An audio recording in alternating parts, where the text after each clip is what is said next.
Chicos, Sí, doctora, sí se ve. ya, perfecto. Vamos a empezar hoy día, chicos, la clase del riñón en el adulto mayor.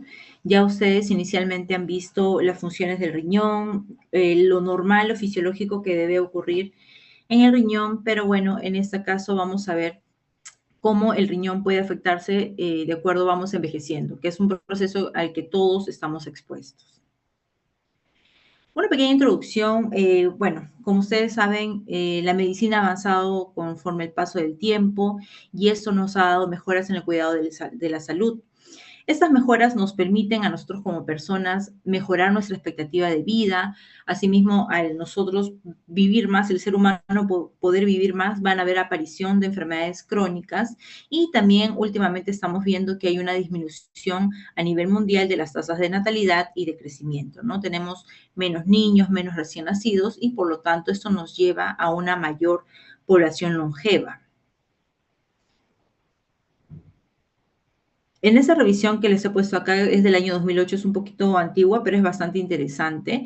Ya acá nos decían que para el 2030 tenían una aproximación de que en Estados Unidos 71 millones de americanos mayores de 65 años iban a ser el 20% de la población.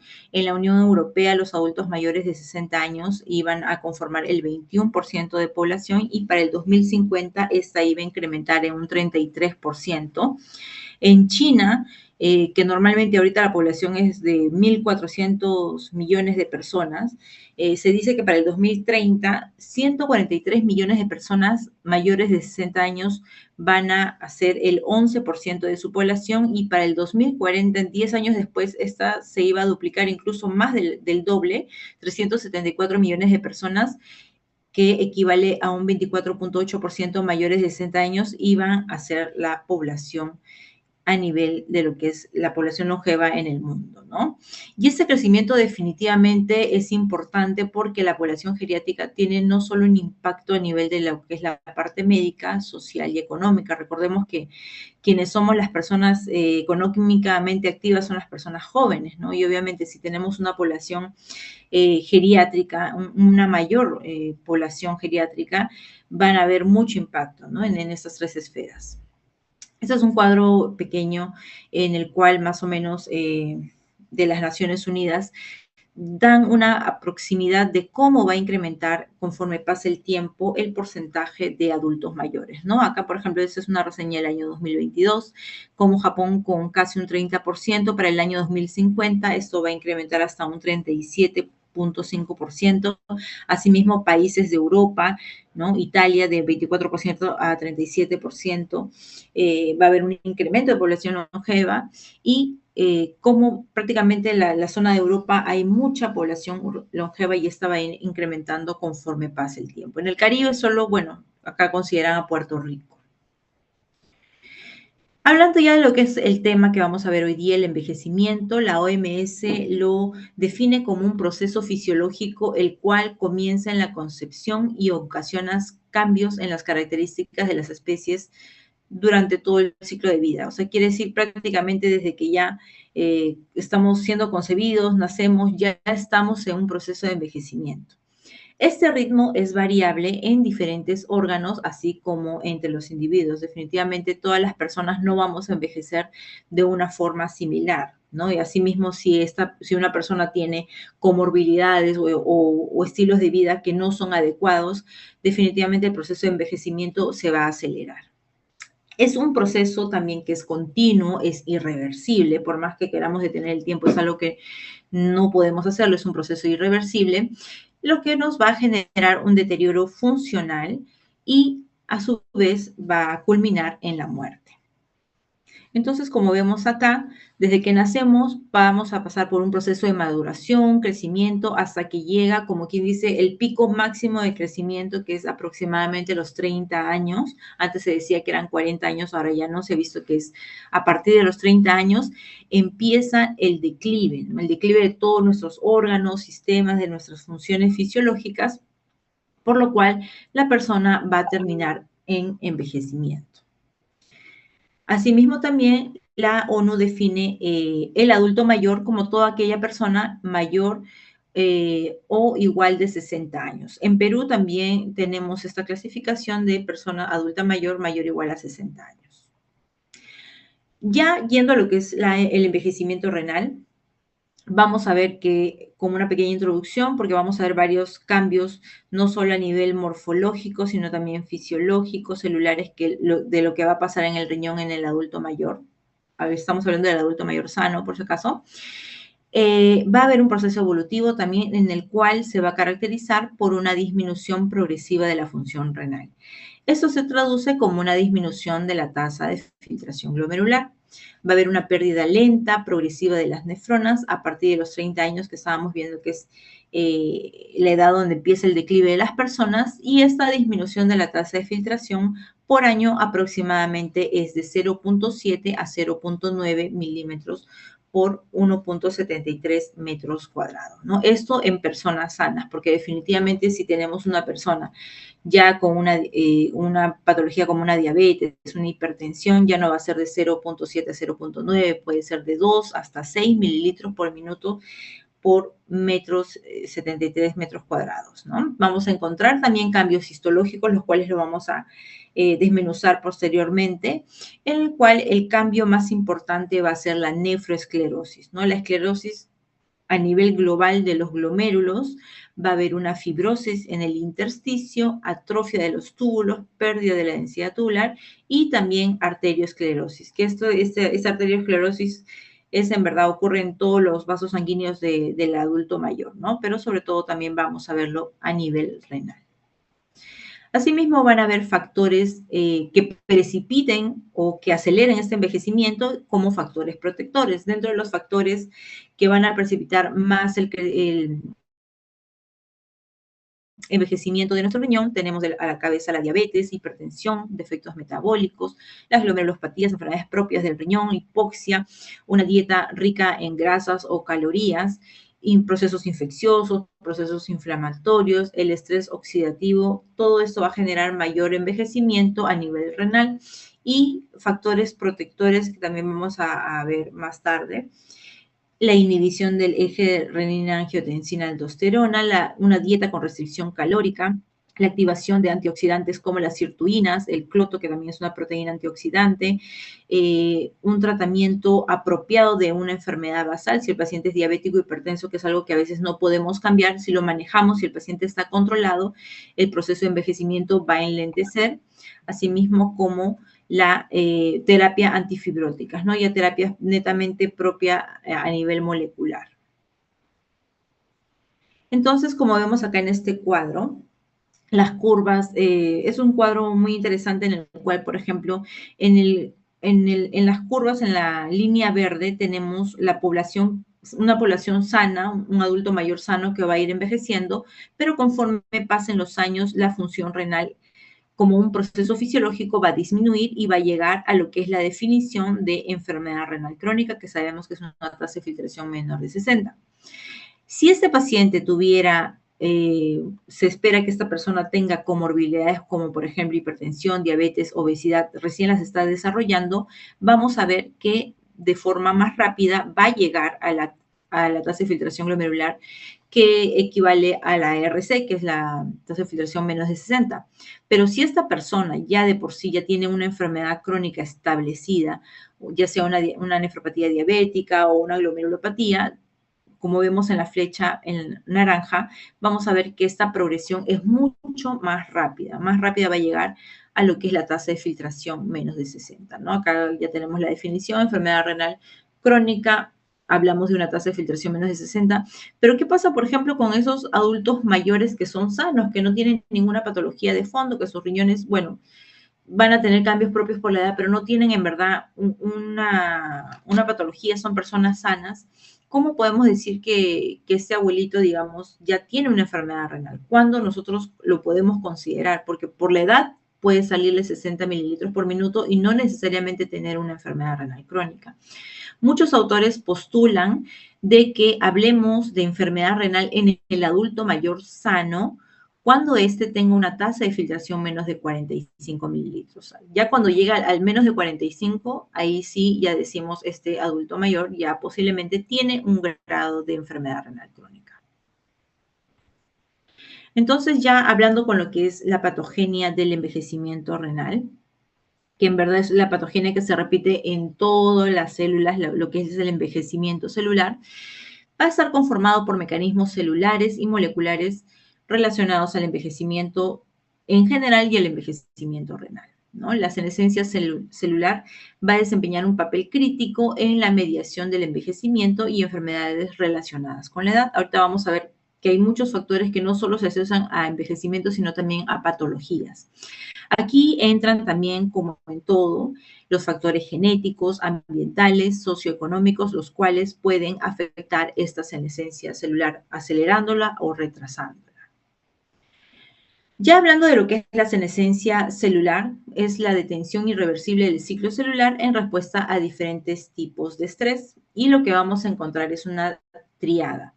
Va a haber una detención del crecimiento de las células, resistencia a la apoptosis y va a haber un fenotipo secretor asociado a la senescencia llamado SASP, el cual va a promover la fibrosis y la disfunción celular.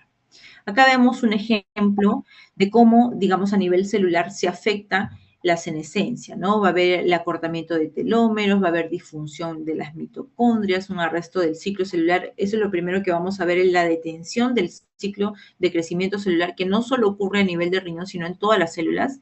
Y esto genera especies reactivas de oxígeno, los famosos ROS, genera inflamación, todos estos de acá, el SAS también, que son estas sustancias secretoras que van a promover fibrosis, disfunción, también todas estas confluyen en un proceso de inflamación crónico que a nivel renal se va a traducir, digamos, a nivel, por ejemplo, de los podocitos, de la parte podocitaria, una disfunción de podocitos a nivel del intersticio, vamos a encontrar fibrosis, fibrosis intersticial y atrofia tubular, y a nivel glomerular, la glomerulosclerosis, o también lo traducimos como un daño del endotelio, ¿no? De los vasos sanguíneos, que prácticamente el glomérulo es un ovillo de vasos sanguíneos.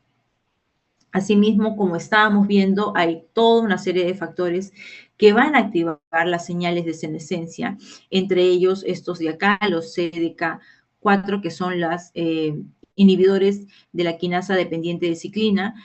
Cuando nosotros aumentamos la expresión de estos de acá, de los CDK4, CDK6, todos estos favorecen lo que es la senescencia celular, ¿ya?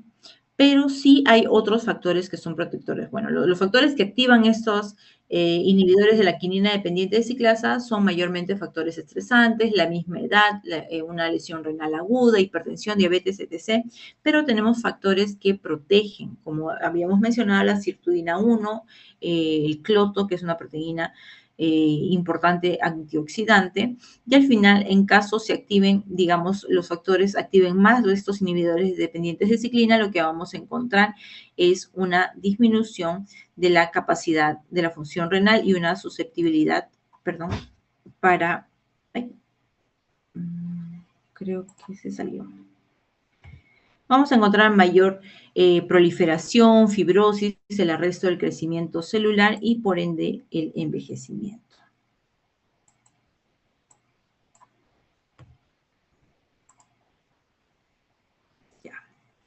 Dentro de los cambios anatómicos o los cambios más grandes con respecto al envejecimiento en el riñón, ya habíamos visto que el riñón es un órgano altamente vascularizado. Es un órgano que se encarga de eliminar, como función principal tiene, pues, eliminar los productos de desecho metabólico y el exceso de líquido en el cuerpo. Y como habíamos visto, es un órgano altamente vascularizado que va a recibir el 20% del gasto cardíaco. Por minuto llega de 1 a 1.2 litros de sangre a mi riñón, lo que me va a permitir producir de 1 a 1.5 litros de orina al día. En condiciones fisiológicas normales, los riñones son órganos altamente metabólicos, por lo cual también van a producir un estrés oxidativo considerable y son órganos muy susceptibles al proceso de envejecimiento. Utilizan harta carga de energía para generar todo lo que es la filtración, excreción, reabsorción, no solo desde el glomérulo, sino a nivel tubular también.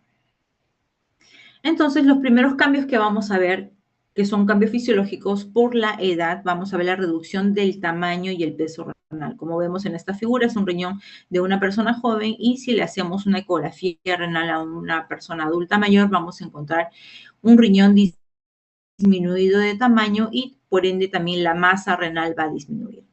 Normalmente nacemos con un riñón de 50 gramos al momento de nacer. Este va a ir creciendo hasta llegar a los 250 gramos, más o menos alrededor de los 30, 40 años, y luego va a ir reduciéndose un 1% por año o 10% por década. La ecografía, como había mencionado, nos permite medir el tamaño del riñón, pero es como si tomáramos una captura del riñón, ¿no? Nos permite ver el diámetro longitudinal, anteroposterior, pero hay otros exámenes que nos van a dar una visión mejor, hasta tridimensional, como una resonancia magnética, una tomografía, nos puede dar incluso, podríamos medir el volumen del riñón. Asimismo, como otra de las características propias del envejecimiento renal, hemos visto que nuestro riñón tiene gran tamaño de corteza. La corteza viene a ser el 73% de un riñón sano y la médula el 27%, pero este porcentaje va a ir invirtiéndose conforme la persona envejece. Lo que vamos a encontrar primero los cambios en la corteza es una atrofia cortical. Esta va a ir disminuyendo en tamaño producida por la atrofia de las nefronas que vamos a encontrar a nivel de la corteza. Ahorita vamos a mostrar una imagen para que sea más ilustrativo. Asimismo, también, como mi corteza va a ir disminuyendo en tamaño, la médula más bien va a ir aumentando de tamaño.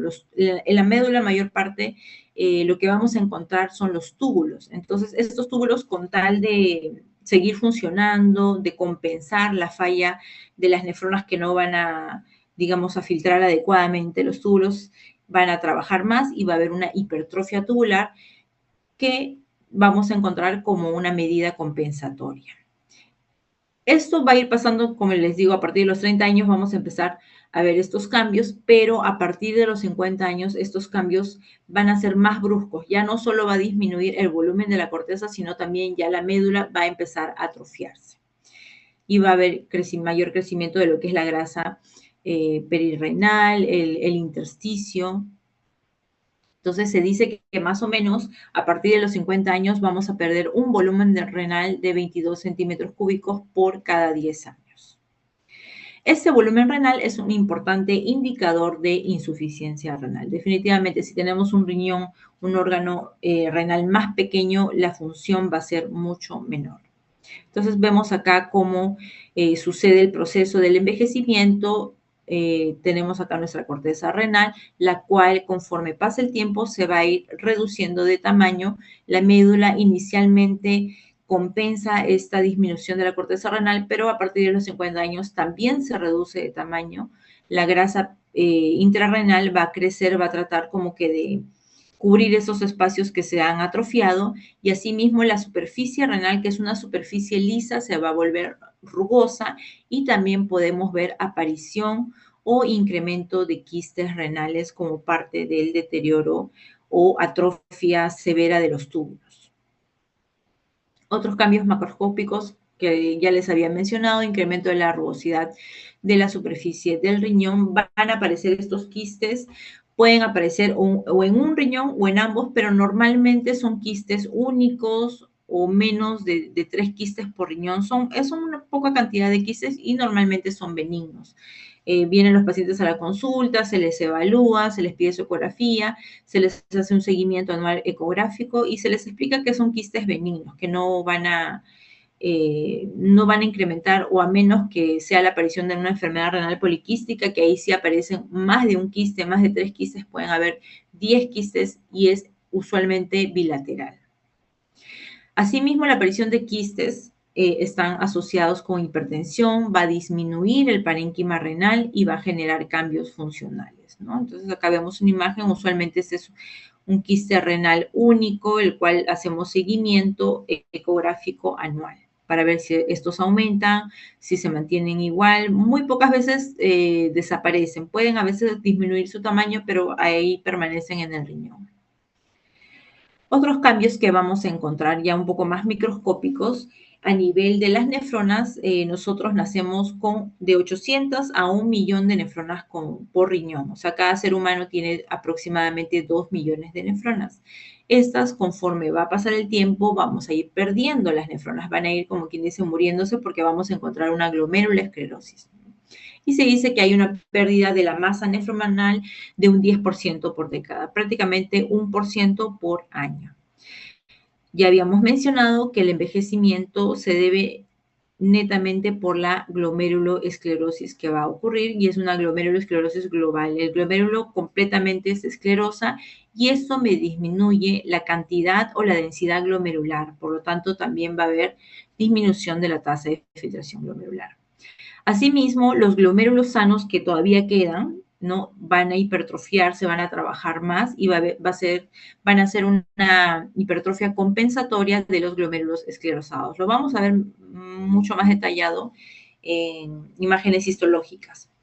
Asimismo, también vamos a encontrar engrosamiento de la membrana basal, condensación, hialinosis y un colapso glomerular. Vemos acá, bueno, esto es una nefrona. Ustedes saben, la nefrona pues está compuesta por glomérulo y túbulos, pero en este caso han habido pérdida de las otras nefronas circundantes y esta nefrona que queda sola va a hipertrofiarse. No solo va a crecer el glomérulo, sino también los túbulos se van a hipertrofiar porque van a trabajar en exceso compensando a las otras nefronas que se han perdido.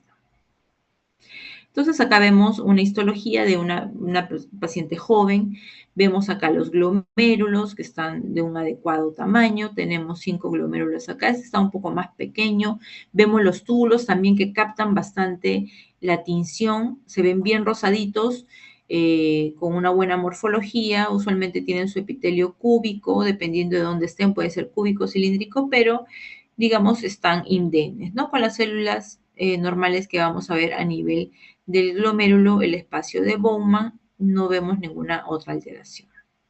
Pero en el caso, esta es una biopsia de una persona mayor. Acá lo que notamos, este de acá es un glomérulo completamente esclerosado, está esclerosado, hay hialinosis en esta zona, el ovillo capilar se ha colapsado y los otros glomérulos que acá vemos, otros 3 glomérulos que están al costado de este glomérulo esclerosado, están incrementados de tamaño porque recuerden que los glomérulos que quedan todavía indemnes se van a hipertrofiar de forma compensatoria.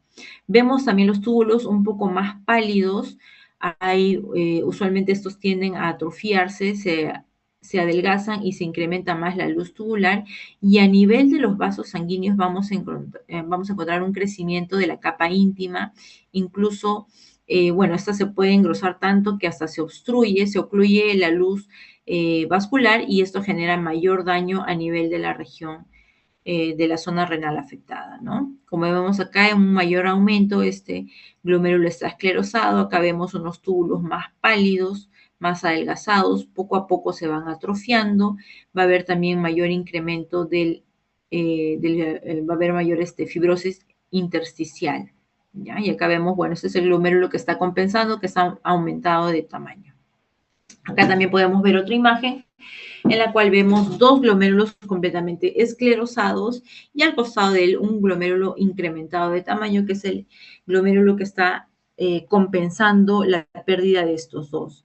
Vemos también los túbulos, no captan bien la tinción, están pálidos, están atrofiados, tienen bordes irregulares. Y también vemos acá 2 vasos sanguíneos, los cuales tienen incremento de la capa íntima y hialinosis, tejido hialinoso en las capas íntimas del vaso sanguíneo. Asimismo, también incremento de fibrosis intersticial. Entonces, como hemos visto, netamente a nivel glomerular vamos a encontrar una glomeruloesclerosis global, a nivel tubular vamos a encontrar fibrosis del intersticio y atrofia tubular. Asimismo, este va a ser un proceso activo asociado con inflamación intersticial, activación de fibroblastos y las células responsables de generar esta inflamación o de generar mayor fibrosis, mayor hialinosis a nivel intersticial van a ser los miofibroblastos, los macrófagos, las proteínas adhesivas, la osteopontina, las moléculas de adhesión intercelular 1 y los depósitos de colágeno tipo 4. Asimismo, los túbulos renales distales, hemos visto de por sí estos se van a atrofiar, se van a adelgazar, van a perder su estructura, pueden empezar a formar divertículos como unas bolsitas y estos se van juntando y van a generar los famosos quistes simples. Asimismo, también, bueno, con respecto a los túbulos, estos van a disminuir el número de túbulos conforme va incrementando la edad de la persona, disminuyen en volumen y disminuyen en longitud. Va a haber una disminución de la cantidad de túbulos a nivel renal, asimismo también la matriz extracelular va a haber mayor fibrosis, mayor depósitos de colágenos, mayor expresión de genes relacionados con fibrosis, incluido la fibronectina y el factor de crecimiento transformante beta. Con respecto a los cambios vasculares, ya un poco habíamos ido viendo qué pasa en los vasos sanguíneos de mi riñón. Como vemos, el riñón es un órgano altamente vascularizado. Al esclerosarse los vasos sanguíneos, va a haber una mayor entrada, un menor ingreso de flujo sanguíneo, ¿no? Este flujo sanguíneo va a disminuir conforme pasa la edad y también van a disminuir los cambios adaptativos de lo que es el flujo sanguíneo renal. A veces cuando hay vasoconstricción o hay hipotensión, hipertensión, el riñón genera, digamos, vasoconstricción de la arteriola aferente y así generan mecanismos de autorregulación cuando tenemos cambios muy bruscos de la presión arterial. Todos estos mecanismos van a disminuir también su respuesta. Con respecto a las arterias intrarrenales, vamos a encontrar arteriosclerosis e hipertrofia de la capa media y afectación de la capa íntima, y este daño vamos a verlo más marcado en pacientes diabéticos e hipertensos. ¿Ya? Asimismo, también las arterias arqueadas, que son estas de acá que dan la curva, van a volverse más anguladas e irregulares y asimismo va a incrementar la tortuosidad y espirales de los vasos interlobales. O sea, en general se va a alterar la estructura también de la distribución de los vasos arteriales del riñón.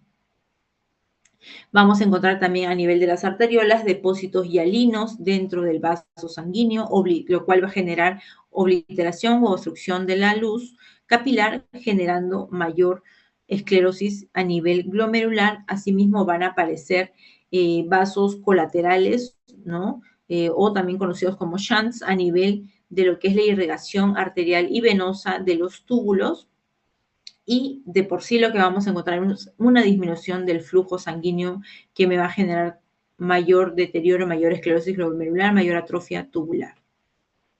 Vemos acá nuevamente en una imagen histológica, esta es una arteria interlobular en el cual se logra ver el engrosamiento considerable de la capa íntima. Vemos prácticamente esta arteria va engrosándose hasta que luego se logra cerrar, se logra obliterar la luz capilar y se obstruye y genera más esclerosis, ¿no? Asimismo, también vamos a ver reduplicación de las capas elástica, de la lámina elástica de la capa íntima, la capa media. Vemos acá cómo se marca como si hubiera unas dobles capas, ¿no? En este caso, bueno, acá hablan de una muestra histológica relacionada a un paciente con hipertensión, pero también lo podemos ver en los pacientes ancianos.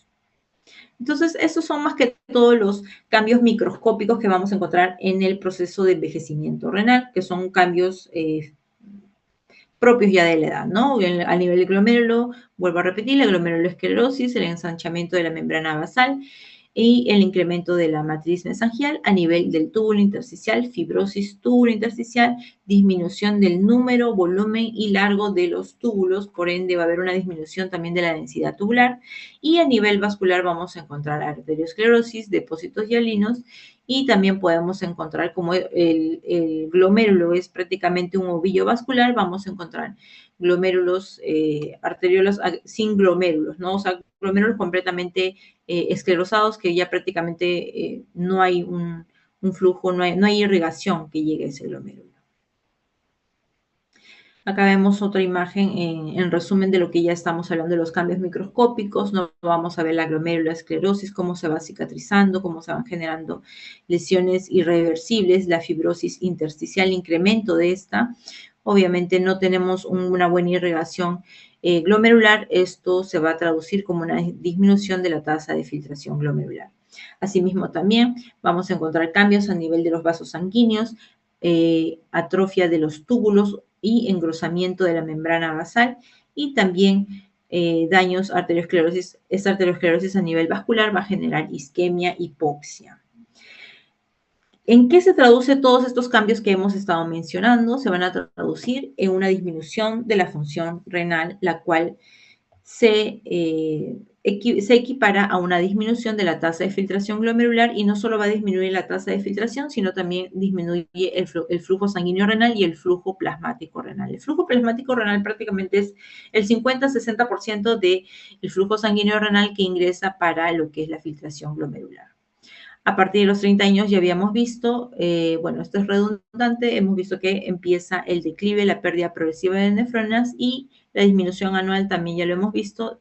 La tasa de filtración disminuye de 0.7 a 0.9 milímetros por minuto por 1.72 metros cuadrados.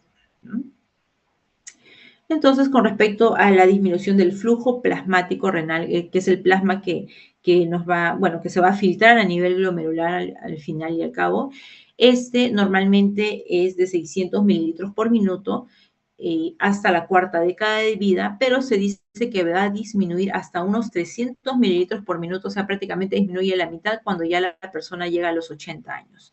Y también hay una pérdida de un 1% por año o 10% por década. Esta reducción me va a generar definitivamente una disminución de la función renal, de la densidad glomerular, y se dice que este flujo plasmático renal se va a ver más disminuido en hombres que en mujeres. ¿Por qué? Porque se dice que los estrógenos en las mujeres tienen una protección, una función de protección renovascular. Por eso es que en varios estudios se ve que como que en el varón hay una mayor progresión de la pérdida de este flujo plasmático renal. Y acá lo podemos ver mejor. Con respecto a las mujeres, conforme va pasando el tiempo, este flujo plasmático renal va a ir disminuyendo, pero de una forma, digamos, normal, ¿no?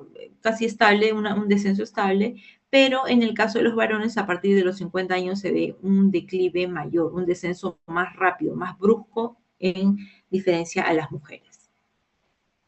Asimismo, ¿cómo vamos a evaluar la función de nuestros adultos mayores? En el caso del adulto mayor, las fórmulas de evaluación de función renal, por ahí que no nos pueden ayudar mucho porque hay muchos factores que van a alterar también esta función renal.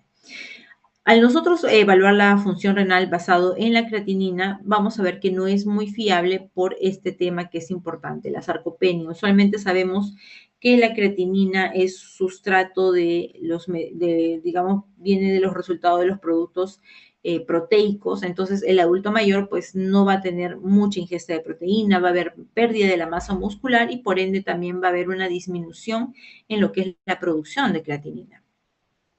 Asimismo, esta disminución en la producción de creatinina puede generarme como si estuviera, al tener menos creatinina, si yo le doy a mi paciente, un abuelito adulto mayor, una creatinina de 1 miligramo, 1.2, 2 miligramos, puede ser que no, yo le hago la fórmula con el CKD al abuelito y me puede salir una fórmula, una tasa de filtración adecuada, pero tal vez no sea la real, tal vez este pacientito, este adulto mayor, tenga una función renal mucho más reducida. Asimismo, también vamos a ver que va a haber una disminución en la excreción urinaria de creatinina, por si es que queremos hacer una depuración de creatinina en 24 horas. Algunas literaturas recomiendan medir la función renal con cistatina C. La cistatina C también, digamos que es un método un poco más específico. La cistatina C la vamos a encontrar en todas las células nucleares de nuestro organismo y es independiente de la masa muscular. El inconveniente más grande que tendríamos para usar la cistatina C, uno son los precios, ¿no? Usualmente hay algunos ya laboratorios que están haciendo acá en el Perú, pero son muy caros. Y otro es que también en estados de inflamación pueden haber incrementos de la cistatina C. Entonces, también por ahí que no me puede dar realmente una tasa de filtración adecuada. Y acordémonos que también el proceso de envejecimiento es un proceso de inflamación crónica.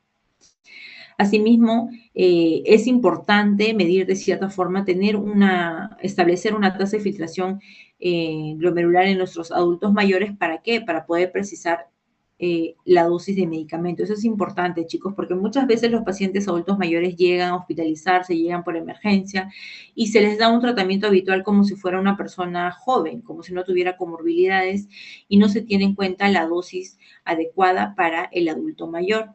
Asimismo, también es distinto tener un abuelito que tenga una función glomerular, por ejemplo, de 60 milímetros por minuto, un adulto mayor de 70 años con una función de 60 mililitros, a un adulto de la misma edad con una función de 30 mililitros. Definitivamente el pacientito que tenga menor tasa de filtración puede tener más complicaciones y llegar de forma más rápida a la enfermedad renal crónica. Entonces, ¿cuál sería la mejor medición para mis abuelitos? ¿Qué fórmula podemos utilizar?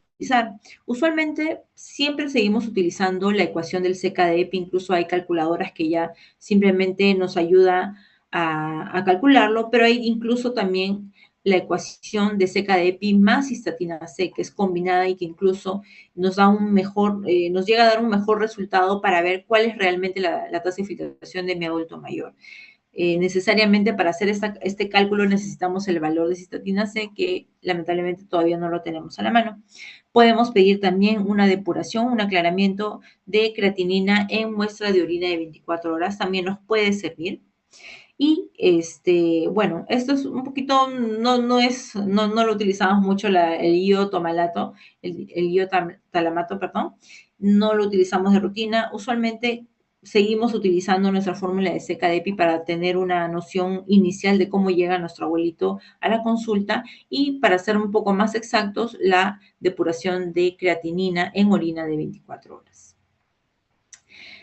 ¿Qué otros cambios vamos a encontrar? Por ejemplo, se afecta, y hemos visto, va a disminuir la función renal, la función plasmática también va a disminuir. A nivel tubular, sobre todo, que es lo que vemos, la osmorregulación, va a haber un deterioro, porque acuérdense que tenemos atrofia tubular. Entonces va a haber un deterioro en la capacidad de diluir o de concentrar la orina. La reabsorción, la eliminación, la excreción de sustancias va a estar alterada por esta falta de funcionalidad a nivel tubular, y nuestros abuelitos son más propensos a sufrir trastornos hídricos y de depresión de volumen, ¿no? Acá, por ejemplo, un estudio de ratas en edad avanzada con receptores de hormona antidiurética, se ve que hay menor funcionamiento también de estos receptores. No es solo que el tema de la atrofia tubular, sino también hay menor funcionamiento de los mismos, menor sensibilidad a la hormona, y asimismo hay menor cantidad de acuaporinas, que son, digamos, las acuaporinas son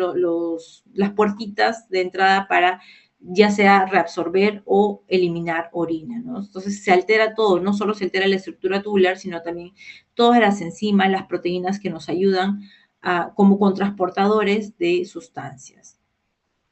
A nivel del equilibrio ácido-base, usualmente el paciente adulto mayor puede estar estable en condiciones normales, pero sí va a haber un mayor agravamiento en situaciones de estrés, ¿no? El pacientito se infecta, hace sepsis, lesión renal aguda, etc. Entonces va a haber mayormente una acidosis metabólica, va a haber por incapacidad de excretar esta carga de ácido adicional. Asimismo, con respecto al balance de sodio, va a estar alterada la regulación del balance de sodio, va a haber una excreción deficiente. Si es que el paciente recibe una gran carga de sodio, no lo va a poder eliminar adecuadamente. Asimismo, una conservación defectuosa si el paciente no tiene buena ingesta de sodio. De por sí, como le digo, fácilmente se pueden ir a la hipernatremia o la hiponatremia. Asimismo, normalmente la dieta en países desarrollados consumen de 8 a 10 gramos al día, lo cual, si mi paciente ingiere esta dieta, puede tener un exceso de sodio, ¿no? Una hipernatremia. Asimismo, también por la predisposición de otras enfermedades, hipertensión, la misma edad, el estrés oxidativo, va a haber un mal funcionamiento de lo que es el balance del sodio.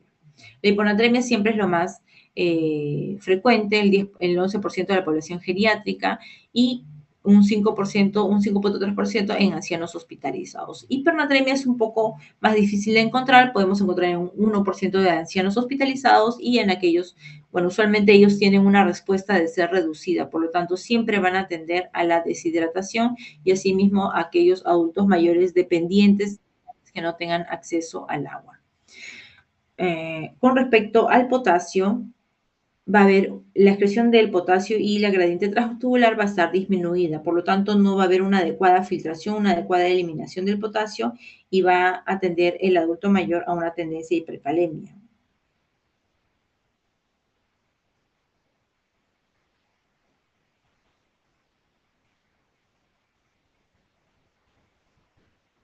Perdón, sigamos. En la hipocalemia va a suceder en caso el paciente tenga sobre todo las pérdidas extrarrenales, vómitos, diarrea sobre todo, pérdidas gastrointestinales. Como hay mala regulación tanto de cualquiera de los electrolitos del sodio, el potasio, el calcio, va a haber una mayor tendencia a hipocalemia si es que hay las pérdidas. Asimismo, el calcio, el caso de la hipercalcemia es lo más frecuente en pacientes ancianos, un 1 a 3%, y sobre todo en aquellos que están asociados o que tienen presencia de tumores malignos, hiperparatiroidismo, síndrome de inmovilización, uso de diuréticos tiacidas. Hipocalcemia es menos común, pero nos puede hacer pensar en que este abuelito ya pueda tener una enfermedad renal crónica, una mala absorción o una desnutrición grave. Con respecto al magnesio, usualmente va a haber hipomagnesemia en un 7 a 10% de ancianos hospitalizados, esto debido mayormente a la desnutrición, al uso de laxantes o diuréticos.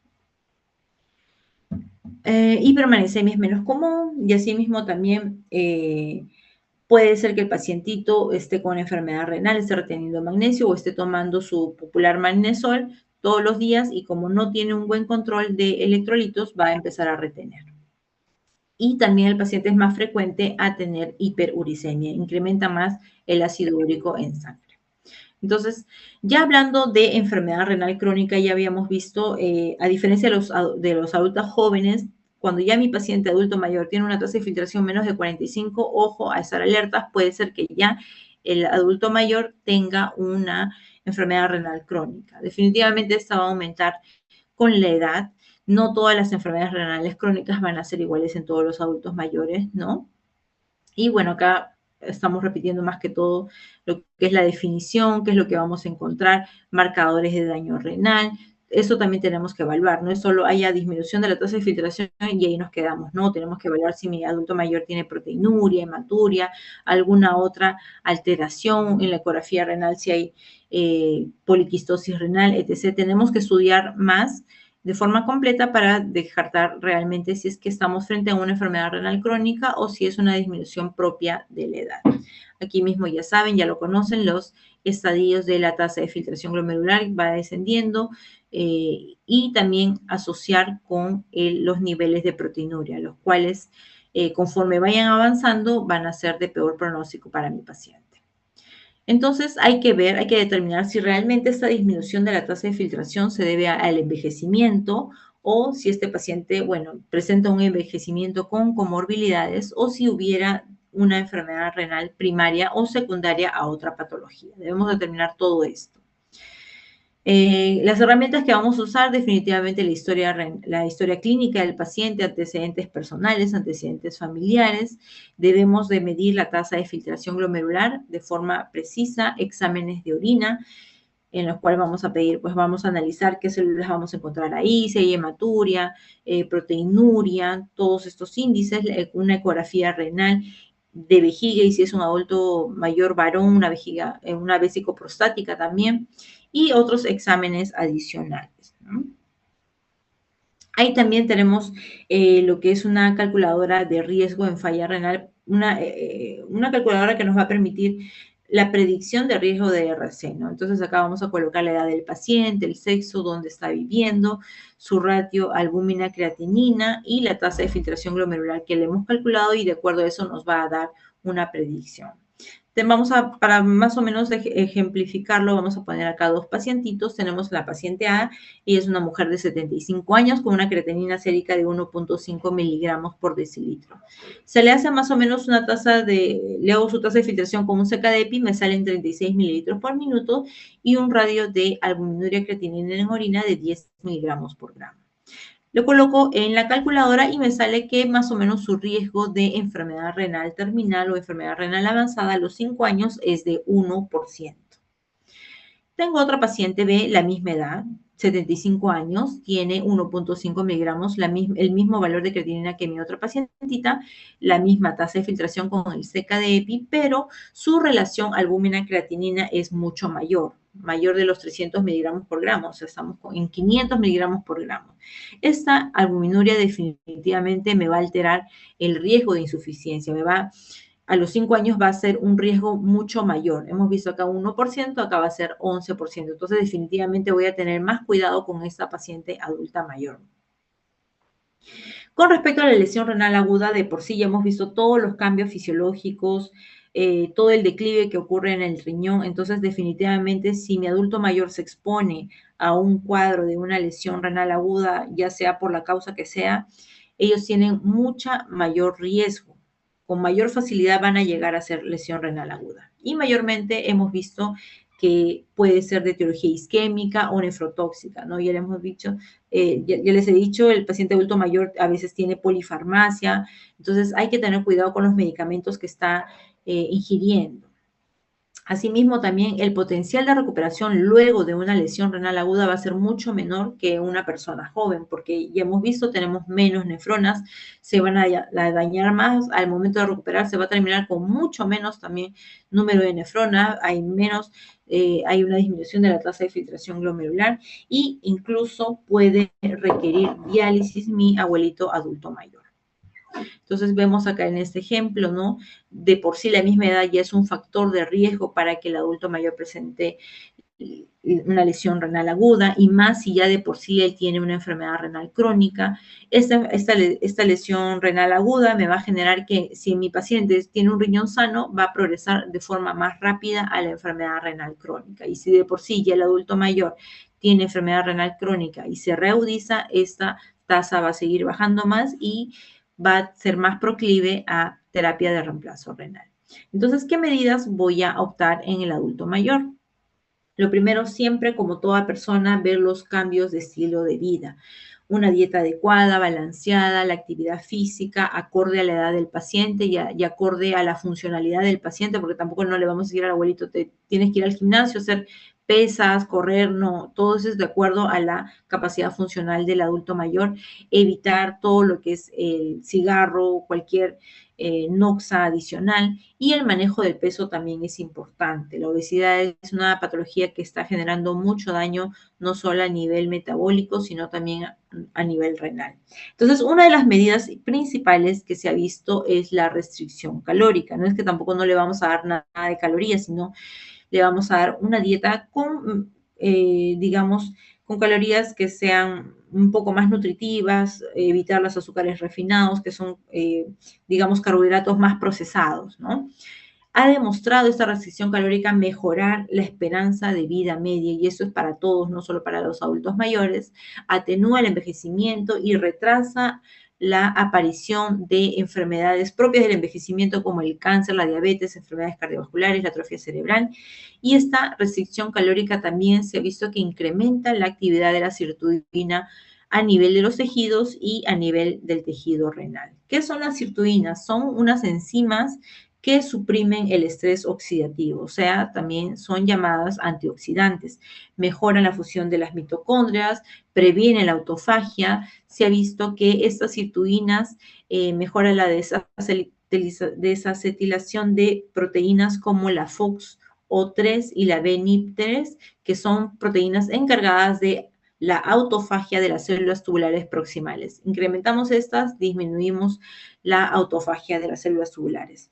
Así también tienen asociación, desatilan el factor inducido por hipoxia 2A a nivel celular y renal, los cuales también tienen un papel importante en la producción de eritropoyetina.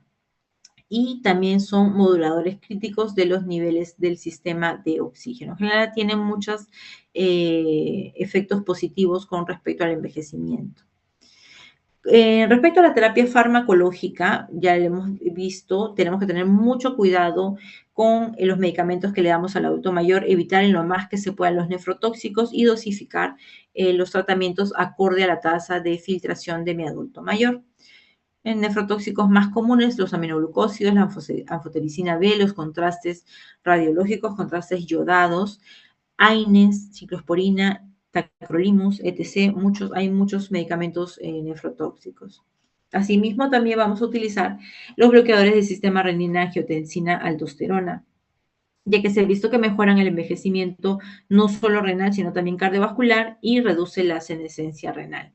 Mejora el número y función mitocondrial y prolonga la vida. Bueno, los YECA, los ARA son conocidos ya bastante tiempo como nefroprotectores, pero obviamente también tenemos que manejarlos con cuidado viendo la tasa de filtración de mi adulto mayor.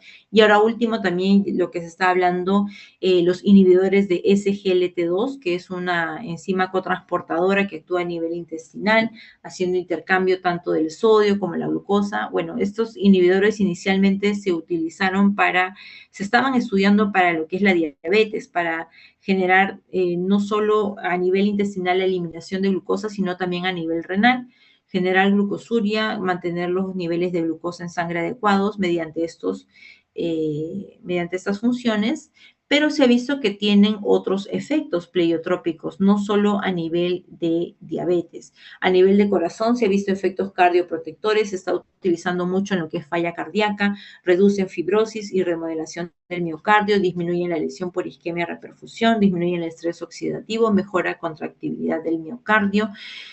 Como les digo, se utiliza bastante a nivel de insuficiencia cardíaca y aquellos pacientes que hayan tenido eventos cardiovasculares. A nivel cerebral hay mejoría de la función mitocondrial y reduce depósitos de placa amiloide, evitando la neurodegeneración. Bueno, estos son más estudios que se han hecho, a nivel de lo que es la senescencia celular, que es el envejecimiento, elimina las células senescentes en un modelo progeroide en ratón vivo, retrasa la disfunción tisular por envejecimiento, mejora la esperanza de vida, restaura la función de órganos, incluidos vasos sanguíneos, sin incrementar el riesgo de cáncer. Y con respecto a nivel renal, ¿qué es lo que hace? Bueno, en general, se ha visto que tiene un efecto positivo frente al estrés oxidativo, a la inflamación crónica, disminuyendo todo lo que es el estrés oxidativo, la inflamación crónica va a disminuir el envejecimiento a nivel renal, lo cual se va a traducir en menos albuminuria y en menos progresión a la enfermedad renal. Y eso sería todo, chicos. No sé si hubiera alguna pregunta con respecto a la clase o algo que no haya quedado claro.